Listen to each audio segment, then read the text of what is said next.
Hello, everybody, and thank you very much for taking the time to come and listen to me.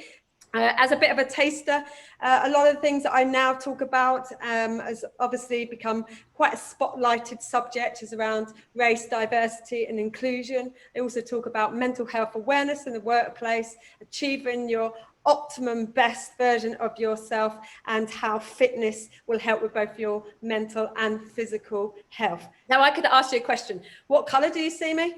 What is my background? And what is my culture?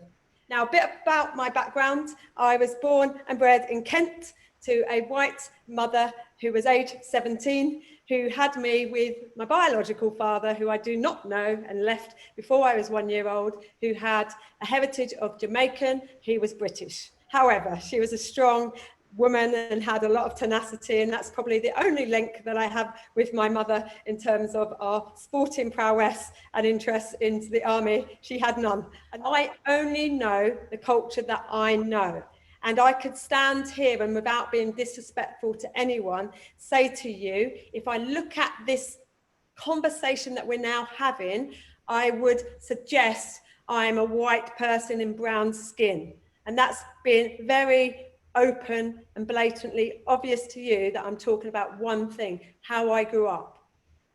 I went to school at an all-white school. I went both primary school and secondary school. I was the only person of colour at those schools. I didn't know any different about my heritage, or anything different about anything from me, until young kids point it out and say, why are you a different colour to your brothers who were white? I actually don't know. I had no difference. Did I have any racial experiences? Do I feel like I was disadvantaged at that time? I can't honestly say I did. There's a lot about attitude and behaviours as well. Yes, I stood out. I was the brown girl in the ring when Boney M came out, and I used to sing tra la la la la. I loved it.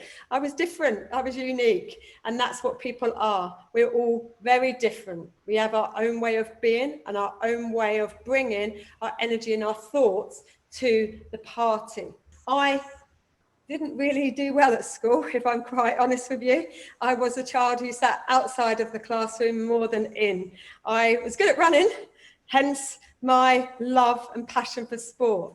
I loved running. I was inspired by an Olympic Games when I was 14 years old. It gave me an identity. I suddenly had a name because I was good at something. My background is being in the military for nearly 10 years, something else I wanted to do when I was 14 years old. I joined the Women's Royal Army Corps, and that was the army and regiment that women joined. We were governed by women. Our rank structure was within the women's promotional pathway. You had opportunities. You had opportunities to succeed. We amalgamated into one army, which actually meant there was massive decisions to make. Both men and women struggled at that time, but it was life, and we've changed, and now I'm pleased to say that women can go for any career within the forces, including being on the front line. And my argument for that is, if you're good enough, you get the job. My other passion, of course, is talking around mental health awareness. And for those that don't know my story, when I was 33 years old and at the height of my international career, getting ready for World Championships, I had a major breakdown. I became what you would class as self-harmer, cutting myself, and I was in the spiral down of the black dog, the black hole, wanted to jump in to that hole and not see tomorrow. Now, at the height of your athletics career, how do you, when you're trying to achieve in anything in life, get out of those situations? I don't necessarily have the answer for everybody, but what I can say from experience, that getting an understanding of who you are, holding on to a dream, getting to know what you've done before, recognizing where you've come from and using that as a positive is one way. And there's others that I'll quickly talk about in a minute. However, at that time, depth of despair, I could have given up on everything, on life and also my career. However, I had a world championships still to get to. And I went to those world championships within this dark hole, and I stood on a rostrum with silver medal round my neck and no one, not one person, knew what I was going through. Of course, it was a year before the Olympic Games and I'd been to 2 and I was getting ready for another one. So, of course, you have to then rely on a team around you. You have to get the best people to support you. You have to realise that sometimes you need to ask for help. And I did. Not back then into mental health, because that was not what we spoke about in sport and actually in life generally. But I made sure that the team around me knew what I needed from them, and they also knew their expectations, my expectations, and together a team can build success. Everyone has their own qualities to deliver their role the best of their ability, and that goes across the board in sport and business. Moving on, I won 2 gold medals at the Olympic Games. A dream come true, more than I never thought I'd win 2, I have to say. You've seen my eyes pop out of my head. Yes, that was a true expression of shock. However, I'll take that, and maybe it was also a matter of fate. When you go through a journey, you work hard, you don't give up, you can succeed in the unthinkable. I won my 2nd gold medal and it was a dream come true. But post that, I've had to reflect on all of those journeys. You know, I wasn't educated, all the things that I'm good at, but there's a reason for this. 12 honorary doctorates, 13 global medals, including 2 golds, and military medal, mean MBE for services to the military, Dame Commander of the British Empire, Honorary Colonel of the Royal Armoured Corps, which I am now, Philanthropist of the Year, BBC Sports Personality, European and World Sports Personality of the Year, publisher of 5 books, National School Sport Champion under the role of Gordon Brown, a role that I instigated and strategically prepared to get that role, founder of my own charity, led the board for 8 years, stood down for good governance. Now I am president. I was president of the Commonwealth Games England. Why do I say all this? It's because of opportunity.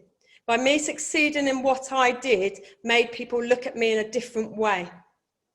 If I'd not won 2 gold medals, I would have still been this person that could achieve so much more.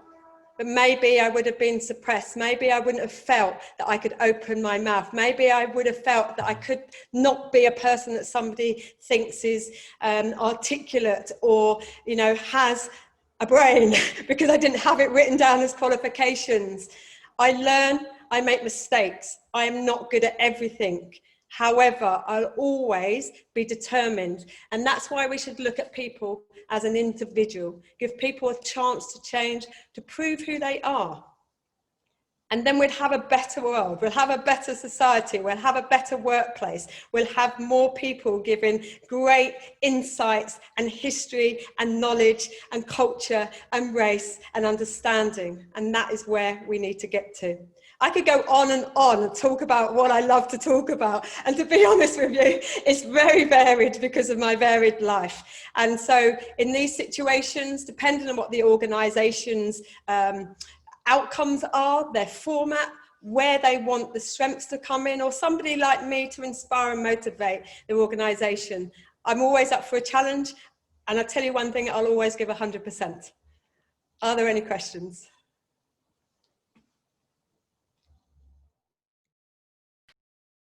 Tell us what motivates you, Kelly, when you're down. What motivates me when I'm down is actually trying to understand why I'm down and what it is that's not inspiring me or motivating me. I'm normally down when I feel I could give more and I'm at this stopping point of where do I go next? I'm still in the midst of that, despite everything I told you that I do and have done. I still want more from myself personally, and I still want to grow. So when I'm down, I look at where I've come from, what other situations I've been in, how I've made changes to get going again, and I follow the same pathway. Obviously, your military background ties into your sports career. How do you feel they have both kind of set you in stead for what you do now as an entrepreneur and how you help businesses? I would say, obviously, discipline is really critical, and commitment to something that you set a strategy upon, but not being afraid to make changes when you need to make those changes, which is vital as well. Sometimes we go on a journey, a barrier of any description could kind of sway our decision making, and we've either got to stick with our guns because we know what we're trying to achieve, or we have to take a step back and think, can we do things differently? Being in the military and being in international athletics have, you know, commonalities around that discipline and drive, determination, but also team ethic and work. But a lot of what I do is about setting a strategy, going on a pathway, and knowing that it's not always going to go to plan, and be willing to bring on people that will help me get, or to help organisations, making them see that sometimes you do need other voices. You should be able to be open to other ideas. You might not always go with them, but there's sometimes little nuggets that can help you along the way. Says, I've spent my lifetime with a similar positive attitude, but was recently told by my chairman that he found me unnerving because I was so positive. Have you ever experienced anything like this? And if so, how did you handle it? Well, so quite recently I've been approached, not because I wasn't going for them, but for various board positions, and it's not something that has been in my psyche recently. However, I was approached by a headhunter, and it's something very unusual to me to get this, and it was for a big corporate company, and I didn't really realise or think I was being interviewed, other than I had to talk to HR, the CEO, and then eventually the chairwoman of this company, and the HR loved me, and the CEO loved me, and then I had just a normal conversation with the chairwoman, and it came back that unfortunately she didn't think I fit the bill. Now, I don't know whether that's because I wasn't in the industry that she was in. Maybe I had a lack of board experience. It was for a diversity and inclusion board, so I felt that I fitted pretty much most of the tick boxes, but I wasn't the right person. I don't know whether I showed too much enthusiasm and less of my actual knowledge, and maybe that didn't come across because I've always been someone that tries to motivate and inspire and not just go by a book. It gave me a little bit of a stab in the stomach, because in this position, a lot of people love you, you know, they like who you are. But I just thought to myself, that's okay, because maybe actually I've just got to get a bit more board position to prove to somebody, or when I'm getting asked for those roles, articulate it in a different way, not to be different, but to bring out all the things I know in a way that suits that type of person, is very educated, that speaks a different, let's say, language to me, bring the big words out. I didn't think I was being interviewed, but maybe I was. I didn't get the job. However, I've got 2 others since, so I'm all right. Another question, what projects and initiatives spark your passion, and do you choose to be involved in these now? Okay, so I've been doing a lot of charity work for many, many, many years. I support mental health charities, cancer charities. My mother passed away from myeloma in 2017, and I could tell you that despite all of the real kind of psychological effects of my breakdown and depression and ongoing self-harm, that was the worst day of my life. And it made me realize about how you have to sometime at some stage accept things in a way that you never thought before. It's the last time I self-harmed 3 years ago, and it made me just realize about how I can push more conversation around charitable work, because it affects everybody, especially cancer, with 1 in 2 of us likely to get cancer in our lifetimes or know of somebody. So that was one thing that I do put my passion into. Also, you know, I stand on the stage, and I've been a global speaker now for many years. I wasn't taught how to do it. I just learned how to articulate my story that hopefully someone somewhere will resonate with something along the line. And having had quite a varied life, maybe I've got to an age now where I know I can actually connect with someone in that audience. However, what I realise is I leave, and then the company in putting what they've got me in for? You know, if I do a mental health awareness in the workplace, are they actually continuing that inspiration, opening and thought-provoking conversation, or is it just a sparkle? So during lockdown, actually, I launched an app, a product into the workplace. It's a white label product. I don't need to go into it too much, but it's called Elf at Work, not the little ones that run around, but employee lifestyle and fitness app.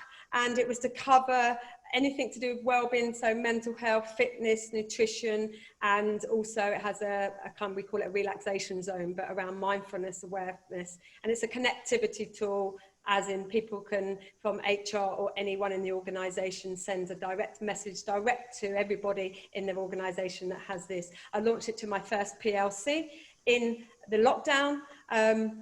My technical knowledge was just built with a friend of, this is what I want to do, let's get it together, and it's been quite successful. So I think sometimes you go with passion for things that you really enjoy, even though an opportunity might come.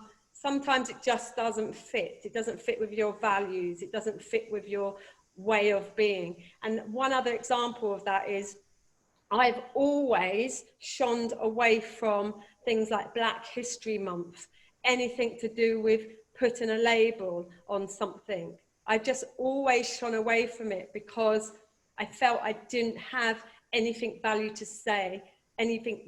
say, because I told you about my growing up, my pathway, whereas now I've had to think very differently about how I can articulate my story so that people start to realize that actually we can label everyone with the same brush, but we're also different. And now the target on race and color has become so, you know, out there, that actually I do have a voice. I have a voice to say, you know, I'm one person that you would tarnish with the same brush of just being, she's a Black woman or mixed race woman, but not give any other credibility. And I think we all have a voice. And so I do take opportunities that I think I can pass on a message really seriously.